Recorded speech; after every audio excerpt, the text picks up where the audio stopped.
இந்தாங்க மாமா, நீங்க கேட்ட மாதிரி சீனி தூக்கலா காப்பி.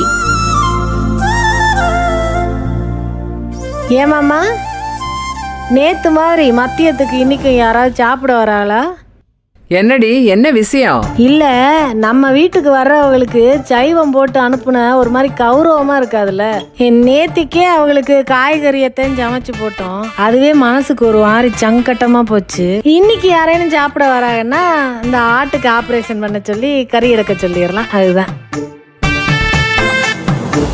என்ன நடு அக்கா, ஓவர் பவ்யமா இருக்கேல, பாம் எதுவும் வச்சிருக்கீங்களா?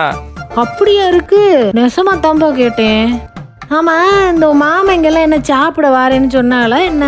வரட்டுமே, நானே காலை வெட்டி போடுவேன். ஆயுள் யாகம்ன்றது எவ்வளோ பெரிய விஷயம், அதுவும் கிராண்டா பண்ணணும்னு வேற பிளான் போய்கிட்டு இருக்கு. அதுக்காண்டி தானே எல்லாரும் போயிருக்காங்க.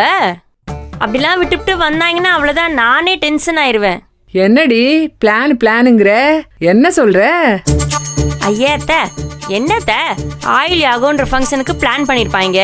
எதை பண்ணாலும் பிளான் பண்ணி பண்ணணும்னு சொல்லுவாங்கல்ல, அதுக்காண்டி இவங்க நிறைய பிளான் வச்சிருப்பாங்க.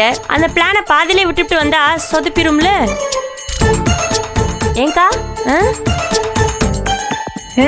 அது மட்டும் இல்ல, எதையும் பிளான் பண்ணாம பண்ணக்கூடாதுல்ல. அவங்க போட்ட பிளான் அவங்க முடிக்க, வீட்டுக்குள்ள போட்ட பிளான் எல்லாம் நாங்க முடிச்சு போடுறோம்.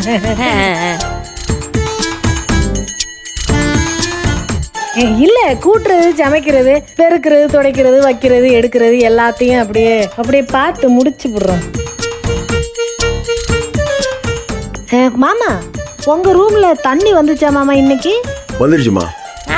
வந்திருக்கணுமே, ஏன்னா ராவோட ராவா எல்லா பைப்ல இருக்க அடைப்பையும் எடுத்தாச்சு. இனிமே எந்த அடைப்பும் இருக்காது.